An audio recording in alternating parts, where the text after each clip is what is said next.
So I have to say this may be the best titled panel of the day.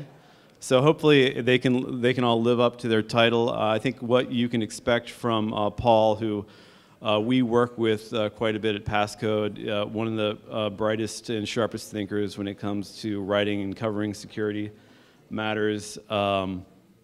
These guys will be drilling down on some of the things we've talked about earlier. They'll sort of move forward Chris's talk on, okay, he's figured out you can hack a Jeep, and they're going to sort of look at, well, what are the implications as these things, knowing that, how do you take that knowledge and make sure other cars are safer?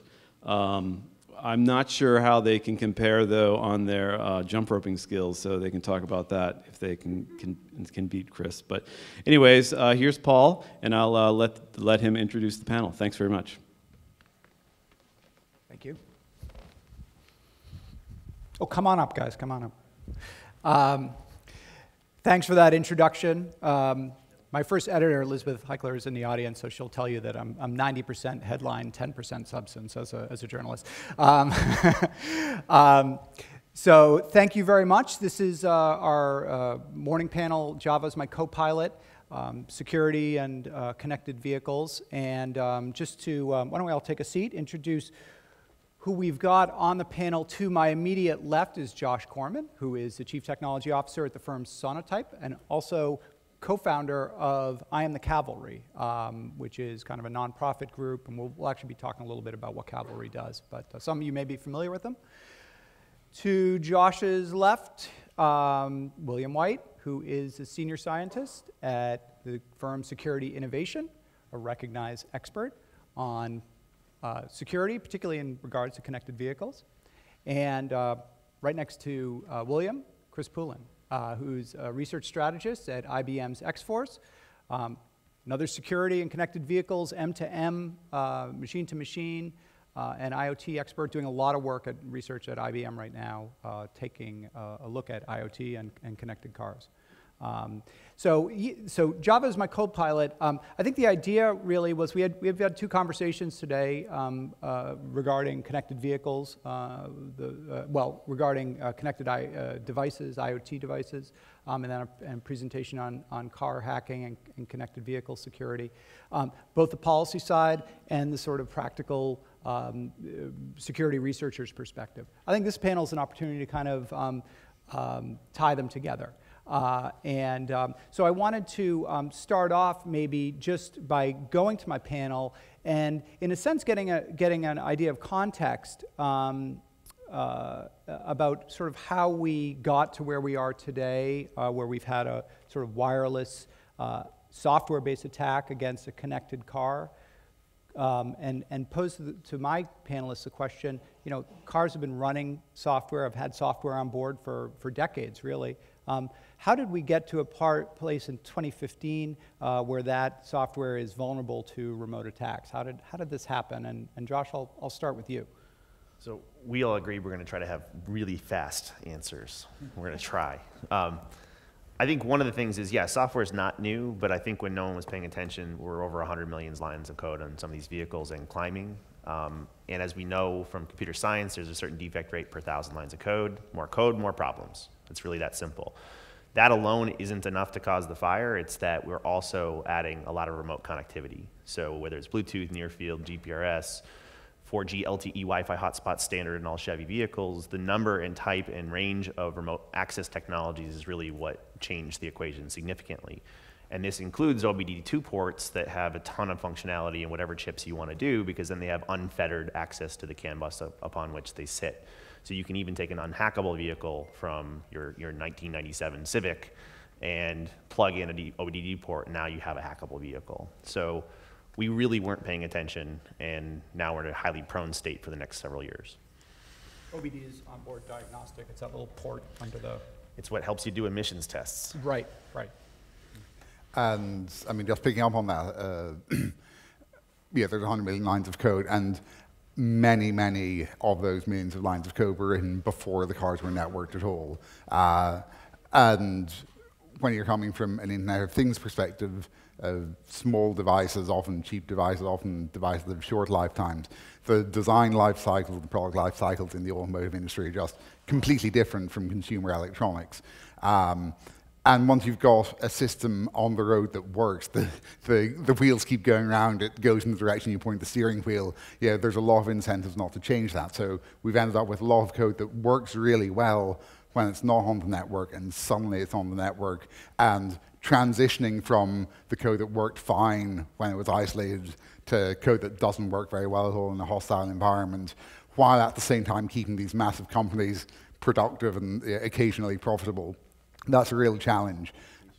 Yeah, so yeah, that's how we've ended up where we are now, because the benefits, the consumer benefits, the use cases that are enabled by putting connectivity in the cars have been so attractive that cars have migrated to being networked much, much faster than the underlying software design was able to cope with, and much faster than the design processes in place that the car makers are able to cope with. Okay. Yeah, actually, it's interesting, because I was just going to, you took a little bit of my thunder, and I was going to build on that. That's okay. We should swap places. I know. Well, it's good. That means we're all on the same page, yeah. right? We all understand the problem set. Yeah. So, but I was going to say, as part of the problem is just the same thing we have in everyday software, which is that there's always this converse relationship between features and security, right?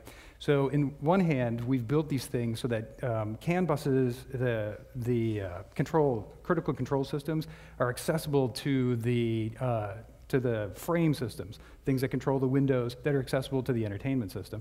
They should be separate from each other, but consumers want things like, even the simple use case would be, you know, if the wheels start slowing down, then you want the volume on your radio to go down. So you need to have the ability to measure wheel rotation, talk back to the entertainment system. And so it was just easier to say, well, we can use wheel rotation instead of saying, let's use something that's a little bit more accurate for perhaps maybe measuring the road noise. So we build features for consumers without thinking about the security implications, and then all of a sudden you end up with this amalgam of in-vehicle networks that ought to be separated in some senses. And I think it's a classic case also of the fact that we just don't build security in when we're building in functions to begin with. It's always after the fact. And you know, if I were to go through and redesign a car right now, there's all kinds of things I do architecturally, but I would also build in things like an IDS that would look for normal behavior within the car, even to the point where you recognize different patterns of behavior for drivers. So if I sit down in the seat and it knows my weight, and it knows the key that I used, it knows that I usually don't press the brake. I like to drive in the breakdown lane and pass people because I'm a crazy driver, right? Or my wife drives a lot slower, then at least it would gauge what's normal for my behavior versus what's normal for her behavior. But that's way down the future. We haven't even thought that far. We've just said, let's make the entertainment system volume go down when the wheels slow down. That would be a false positive problem that I would really like to see, right? The sort of when the in-car IDS, you know, misidentifies the driver. Hey, what do you do when you detect an anomaly? Do you just stop the car? You log it, you know? Yeah. Yeah. Josh, your thoughts on that? Well, I think there's a lot of folks in the security research community who think we should take all of our quote-unquote best practices from PCI, from enterprise security, and catch up with cars. And I like to point out that our best practices aren't best practices. They don't work even in the intended use cases. So we spend $80 billion a year on enterprise security protecting a piece of plastic with a magnetic strip on it, and it's an abject failure.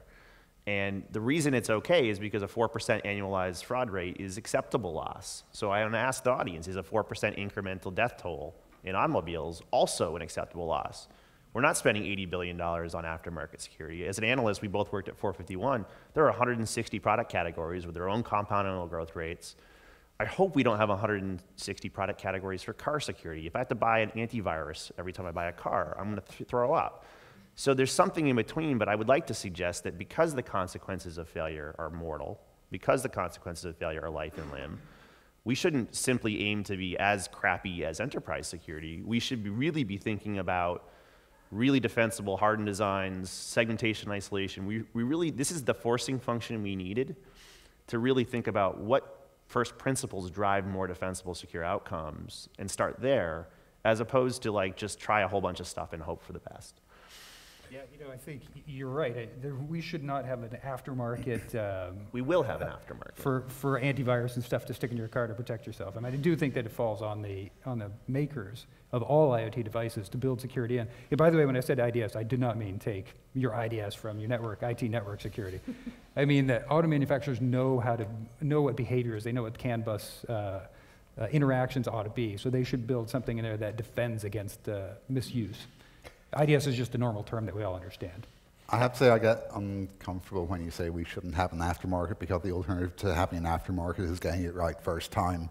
And I don't think that's something automakers or people have shown themselves to be very good at. Yeah, and it is this difficult balance to be struck between the robustness you get from diversity of providers and the robustness you get from having one provider who's really committed to doing it right. Right, and the model we've always had in the auto industry has been the OEM is committed to doing it right, and there's competition among OEMs. So if an OEM gets it wrong, you switch to a different car maker, and that's strongly baked into the culture. But as electronics become more modular, as people become more used to being able to upgrade everything else in their lives, I think the way that it is speculative, it is barely even security. But I think the way that the automotive market has to go is in the direction of encouraging diversity of providers and ways of allowing providers to demonstrate that they're doing a good job, and away more from this monolithic OEM approach to the market.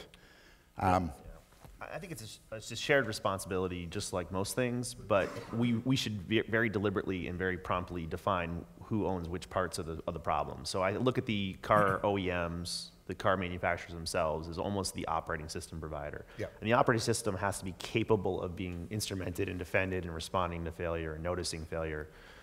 There will always be an aftermarket, and I know one thing we talked about during prep is the reason this discussion, pardon the pun, gets wrapped around the axle is we have a deployed fleet that's sunk costs that can't be redesigned. And when you look at that, your only option is pretty much an aftermarket solution, a bolt-on. But for the future fleet that we haven't designed yet, we can do better built-in to reduce the ratio that requires bolt-on. So it'll always be a mix, but we want to have the appropriate placement of control and responsibility. So you've got a lot, so kind of parsing what you said, you've got a lot of cars that have lots of software running on them that are designed or built within the last 10, 15, 20 years that are not connected vehicles. They don't have wireless cellular connectivity. Until you add progressive. That's right. That's right. Until you add progressive, or until you add or some other aftermarket product that's going to come along and say, oh, turn your dumb car into a smart car. Right. In fact, those products already are kind of coming on market now. So one question would be, what is the point at which you address that security risk that you're getting with the aftermarket smart car connectivity feature? Is there an easy way to, more or less firewall those types of features from the in-vehicle system, from the CAN and from the critical it would be functions? good if the information architecture in cars was such that there was an easy way, but right at the moment, as Chris was showing in his presentation before the break, just everything talks to everything, and everything talks to everything because in practice that's been the easiest way to keep the wheels going round. And so the OEMs, as you say, they're in charge of providing the basic platform that all of this runs on. The OEMs needs to bake in better separation between the different functionality as a kind of core property of the platform. If you don't do that, then you've got no real underlying protections against malware, against bad aftermarket software. So right at the moment, unfortunately, the answer to your question is no. There isn't an easy way. I actually think that even for add-ons for older cars, it's the same problem. And I think, by the way, just going back to the original conversation, that I don't think there should be an aftermarket. I don't think consumers should have to buy antivirus for their car. Yes. So I don't mean that kind of stuff. An aftermarket in as much as you can have the OEMs buy it from another company, something that can provide security. That's a different kind of story. But if we, because that's regulation. Think about seat belts and airbags, right? Kind of the same thing. Started aftermarket. Exactly, but eventually, nobody wants to pay for them. If you gave me an option, and I'm a general consumer, I'm not going to buy a security feature for my car. Right, but I mean, there's a difference between, and this may be a side issue, but there is a difference between you should have a quality solution for antivirus that comes with your car, and you should not be able to buy a better solution for antivirus afterwards, right? So are you saying the OEM should be in charge? So there should be a base level. I agree. Yeah, the base level exactly. that the OEM is responsible for, and then you can buy. Exactly. Yeah. Okay. That's why I refer to this as an operating system model. So there's certain core hooks, capabilities, native abilities in the OS. You can have some security products that sit atop that or hook into that deliberately. But one way we put this in the Cavalry 1 year ago at DEF CON, we published a 5-star automotive cyber safety framework. We wrote an open letter through Reuters, in fact, Jim Finkel's around here somewhere. And we said, look, with as much empathy as we could, we said, you're masters of your domain, you've been making cars safer for 50 years. We're masters of our domain, and now that our cars are computers on wheels, our domains have collided, and we'll have safer outcomes sooner if we work together. Here's 5 critical capabilities you need to be ready for failure. And the casual way I say it to my neighbor is, tell us how you avoid failure, tell us how you'll take help avoiding failure, tell us how you'll capture and learn from failure, tell us how you'll have a prompt and agile response to failure, and tell us how you'll contain and isolate failure. Now, they have fancier names, and if we do the little turbo talk, I'll explain it in more detail. But to me, what we have to do immediately, now that we have connected vulnerable software, is these are the you must be this tall to ride the Internet of Things standard. If you can't handle failure, you have no business putting people in danger. Now, this does not mean if you do these 5 things, you're safe. This is the starting line, not the finish line. And at the moment, especially if you read the Senator Markey hacking and tracking report, or you see the letter that came out of the House Energy and Commerce Committee, and I think we're going to talk a little bit about policy later, almost none of the cars can do even 2 of those 5 stars, even 2. So I don't want to talk too much about the bolt-on stuff, which is where all the heat and light is in the automaking industry, until we can have these foundational capabilities in the platform or OS. One of the great things about these panels is these are folks who are actually talking to and working with auto manufacturers in a real way, in a consultative way, or an advisory way. And so they can speak a little bit to what the thinking is and also what the process is within those organizations vis-a-vis security and some of the issues we're talking about here today. One question I would have to that point is just help us kind of take us in a little bit into the sausage factory, as it were, and talk about how today software is designed and deployed on connected vehicles versus, my guess is if you go far enough back, these automakers were more or less writing all their own code. Then at some point they started working with supply chain partners to provide components. Chris talked about Harman as one of them. And then maybe potentially, and I know now, even internally for their own code, using both in-house code and open source components to develop features and capabilities. But talk a little bit about how the software is designed and built right now, and to the extent that there are security reviews going throughout that whole process. Are they happening? Is it or not? And where is there maybe room for improvement there? Because obviously the example Chris used of the OEM component from Harman being vulnerable, that was something that got missed. So I'll start off, but so I've talked to some automakers about their design process, and they are not particularly open to exposing that process to sunlight, which is part of the problem with IoT in general, and and I think part of the auto industry in particular, because they've been doing business for 100+ years, sort of in a closed community. There's not that many automakers when you start looking at the diversity, when you look at the entire ecosystem. And they all kind of know each other. It's a little nepotistic, and they don't like outsiders. But so when we start talking to them a lot of times, we get a lot of generalities and not a lot of sunlight. In fact, I was talking to one automaker a year ago or so, and they were looking at new features they wanted to design in a car, so they sort of broke us up into 6 whiteboards, and they had people sort of cycle through and talk about different features, what's the financial benefit, what's the consumer benefit, how does it affect insurance, and security. And at the end of it, I threw a bunch of security ideas as we went through, and they sort of boiled it down, and all they came back with is, yes, security is necessary, period. There was no detail. Everything else was nicely detailed. They understood how it worked. How do they define security? Well, exactly. There No, was no, nothing. seriously. Yeah, no, they not didn't. rhetorical.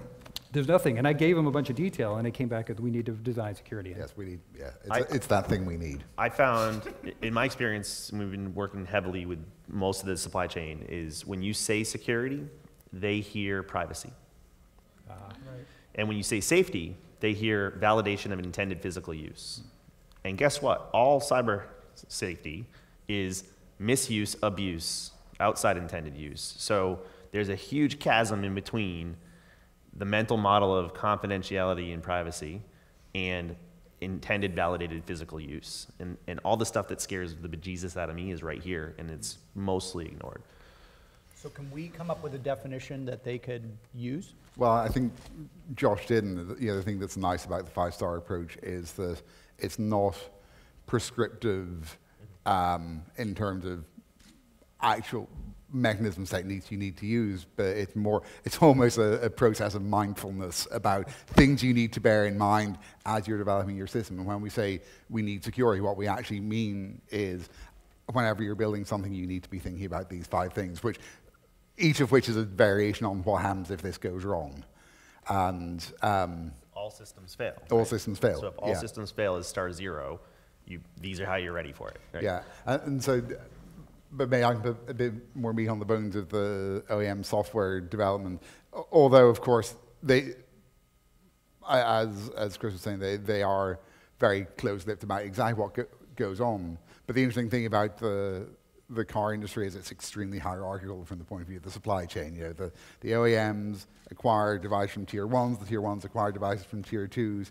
Some OEMs produce very, very detailed technical specs that flow all the way down, and the supplier has to do exactly what the OEM says. Some OEMs have a bit of a lighter hand and provide functional specs. All the OEMs, especially in America, they're ultimately taking responsibility because, again, as we saw in Chris's presentation, it's Chrysler who've borne the cost of the recall. We don't know what retribution Harman had from Chrysler, but Chrysler are the ones in the headlines. They're the ones who bear the costs, and they're the ones who pass the requirements down to the suppliers. So OEMs have the ability to say to suppliers, you have to do security in this way, and it could be a mindfulness approach, or it could be a specific, you need to guarantee that all of your developers have taken a certain number of units of an accredited secure software development course per year, or something in between. And so the hierarchical system means that changes that are agreed on can be pushed down the supply chain pretty effectively. But yeah, right at the moment, we don't have visibility into how much that's happening. Since we have Java in the title here, and since I started the Cavalry a little over 2 years ago, but I only started at Sonatype a year and a half ago. And one of the reasons I did so is I now get to be the custodian of the largest open source Java repository in the world. And I get to look at it like a global public health issue. And I wanted to see, when I was looking at the Internet of Things, it was mostly Java. And even if it wasn't Java, it was 90% third-party and open source. So we don't really write software anymore, including in cars, including Harman Kardon or Bosch. It's really assembled from existing parts. So the beautiful news is we can steal from Edwards Deming, who's like the godfather of Toyota supply chains, and lean and agile and DevOps as well. And we can start to treat software like a software supply chain. And we can start to scrutinize which parts are we using from which quality, high quality suppliers, high quality parts from those high quality suppliers, and trace which parts go where. Now, I'm taking that rubric from manufacturing and putting it into the DevOps culture through Ragged DevOps.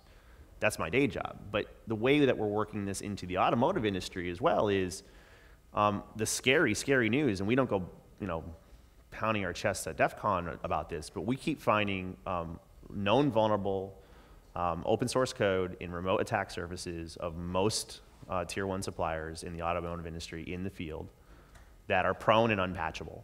So they're known vulnerable, They're directly exposed and they're unpatchable. And this makes me very, very nervous. Because there's no capability within the deployed device for doing a firmware update. That's exactly right, and that's one of the reasons we had to Not that stress you couldn't the fix the ability code, that 'cause you could rip out the device, you could Right. decommission the vehicle like we Right. did with the Pintos when enough people got scared. But there's no ready, easy way to, even with a USB key in some of these cases, for some of these ones. Right. So imagine the remote kill switch in every cop car, ambulance, fire truck in the country of Brazil, right? I mean, some of these things, they sole source their materials. And if there's a vulnerability in that kill switch, you could shut down traffic in the city, you could shut down any emergency response, it could be combined with the kinetic attack. I'm less concerned about financial abuse of these vulnerable cars. I'm much, much more concerned about ideological or military use of these vulnerable vehicles. Right. What's really funny is I see a lot of overlap between the types of problems you're seeing with like SOHO routers, right? And connected cars or medical devices or whatever. I mean, it's the exact same problem where you can have a firmware like, oh, there was a company that issued a security update for a firmware that was 10 or 12 years old, you know, and affected hundreds of millions of devices because it was just everybody used it, you know. And you see the same thing happening just in different verticals, you know. And you know, when you go to these security, I want to give a props to some of the OEMs though. There are some really passionate and mindful security people at nearly every car company, nearly every single one. They haven't had the executive air cover to do the right things. Right. And they haven't had the market pressure to do the right things. So by raising the education level and by engaging public policymakers, we're trying to give them more air cover. Yeah, that's a really good point. So and I think Chris Valasek said this as well. We tend to vilify the OEMs, the automakers, the tier one manufacturers. But the reality is it's a complex ecosystem, right? And they were designed at a time when they didn't think they were going to be connected to the internet in the first place. And Josh, you mentioned this earlier, that there's a time window too. So, you know, in the case of the GPAC, there was a Harman, the Harman unit was already 6 years old that was hacked. I think that's what you said, or something like that. I mean, so they make newer units now that actually have much better security in them. So, in fact, as we talk to how do you securely implement updates? Because there's a couple companies that have over-the-air updates, right? Tesla does it, and initially they weren't doing it securely. They were passing them in the clear. There was no cryptographic integrity either. They've gotten better. BMW does it over the air, and they were passing them in the clear, but they've gotten better. And as we looked at all the different over-the-air solutions, the newest Harman Kardon one after they bought a company called Redben is one of the best ones, and their culture is one of the most forward-thinking ones. So it's very frustrating for me to see them poked at as this really reckless, irresponsible thing when that's an older model and an older design. And I think we need to have the nuance and maturity to say, let's not like tar and feather a particular OEM. In fact, I want people to start using the Harman Kardon package because they're a little further ahead for high integrity, secure updates that are reliable. Okay. I talked to a lot of the folks at the car companies that do quality assurance and all that, and they are really concerned, and they're working. You know, again, we don't know how far along they are because they don't expose that for a lot of reasons, right? They have legal liability issues they have to worry about, et cetera, et cetera. We own cars for 11.2 years or whatever it is. It's 5 to 7 years from inception to production of a new car. They're working on iterative model years, you know, instead of just net new cars from scratch. So there's a lot of reasons why it's taken a long time, and they really care and they really want to solve the problem. So we need to bear that in mind instead of just saying the automakers have made these wildly insecure things and they've connected in the internet and it's, you know, bad on them. That is not the case at all. Okay. I want to ask one kind of policy question, and then I want to go to the floor. You know, historically, the security safety improvements in vehicles have come by way of regulation rather than by industry initiative, or it started maybe with regulation, and then the industry really embraced it. This is a complex area. There are many different agencies with jurisdiction over roads, over cars and transportation, Department of Transportation, NHTSA, et cetera, FTC potentially. Where is the leadership, what is the role for regulation in helping to shape direct action and direct investment within this very important vertical? And if we were to look out there on the horizon and say, okay, this is something that's coming along either legislatively or in terms of something, you know, noises that we're hearing from some particular agency, these are things you should pay attention to. Yeah, well, I think this is something that the DOT takes seriously. You know, there's a NHTSA which is the National Highway Transportation Safety Administration. There's an NHTSA project on cybersecurity going on at the moment that currently is in an educational stage, and they're looking at, can they put some kind of cybersecurity requirements in the FMVSS, the Federal Motor Vehicle Safety Standards. A problem that you have in trying to address this problem with regulation is that regulation tends to be focused on putting together testable requirements, things that you can show that your car does this.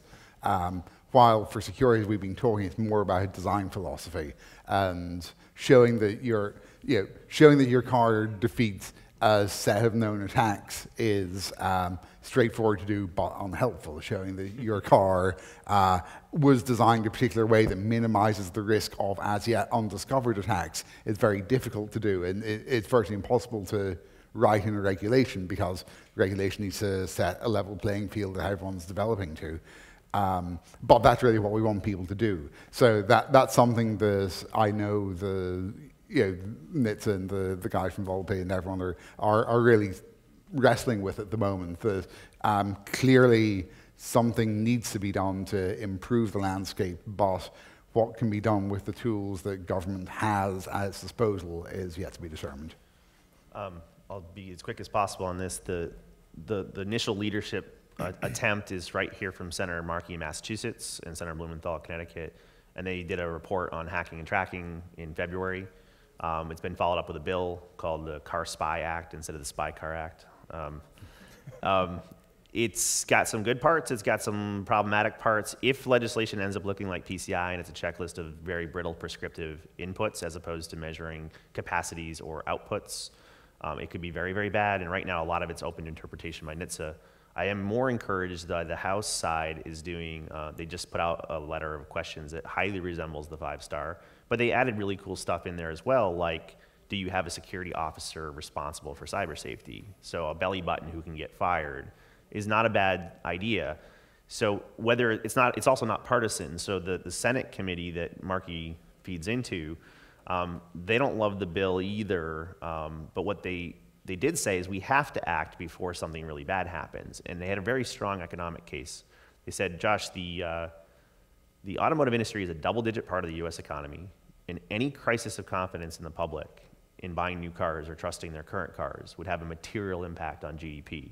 And said 1 in 9 Americans are employed in the auto industry, the parts industry, or the service industry. So this is not something we can like kick the can down the road on. So there's a high motivation to measure thrice cut once kind of an idea. And the key is going to be what's the minimum required capacities to handle safety as opposed to you did a bunch of stuff. The one line I can't stand in the Markey bill, it got a little better, but it said any wireless capability must be subjected to a pen test. And I said, why just wireless? Pen tests are a trailing indicator. You're measuring failure, you're not preventing it. A pen test against which standard, because there isn't one. By whom, because there isn't a certification.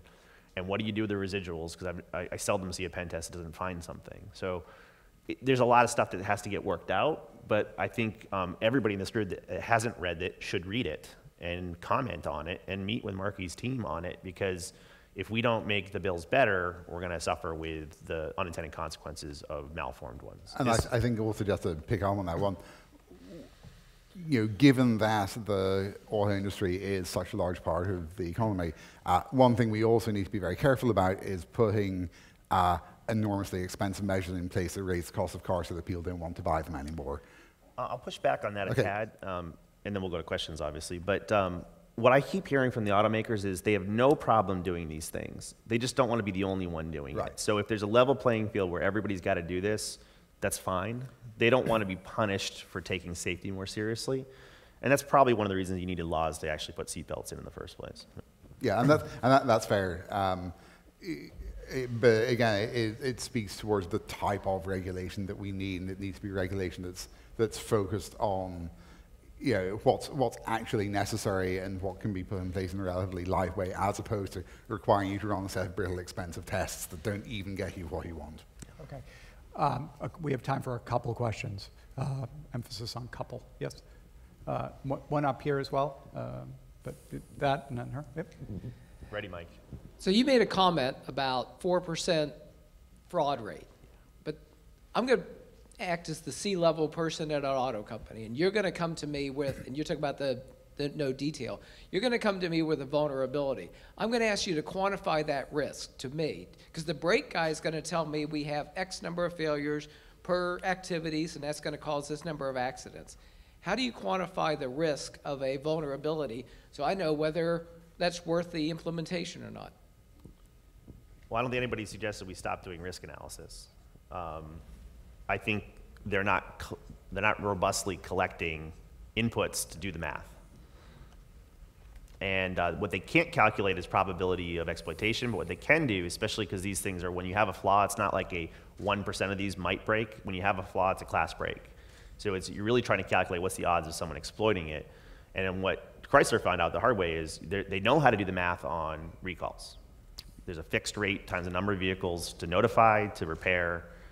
There's a brand and reputational thing they can quantify as well. So when you start putting it in terms of recalls, one of the reasons Ford has now announced they're going to go to over-the-air updates, even though they resisted it in the past, was because they did the math, and an over-the-air update's way less expensive than a physical recall, and also it's a lot less brand damage. So risk analysis will still happen. We're just encouraging that you have options, and what we might do is publish a crisis management scenario with forks in the road, where if you're hacked on the news tomorrow and you have an over-the-air update, it's going to cost you this much. If you don't have it, it's going to cost you this much. It will all come down to dollars and cents. You can even put a price tag on a human being. They do. But the math right now is very fuzzy and missing some answers and variables. Yes. How do you, aside from the security issue, how do you reconcile the difference in the lifespan between the average ownership of a car, which Chris mentioned is 11.2 years, and the average ownership of a computer? I don't want an 11-year-old computer. It's out of date. For example, I lease an Infiniti, and they recently contacted me for $175. We can update the maps in your car. I got Google Maps. I don't need this. So how would the audio industries reconcile that their technology is inherently going to be out of date on their computers in 3 years? You know, it's interesting. There's a lot of confluence between two different types of industries. You know, the automotive industry, which is effectively a consumer industry, and the software industry. And one of the things that I've noticed that's kind of interesting is that I'm orthogonally approaching your question, by the way, is that the consumer industry is highly regulated, right? So, and a lot of the liability falls on the OEM. The software industry is not highly regulated, and all of the liability falls on the consumer. And so when you bring those two things together, what ends up happening, right? We don't know yet.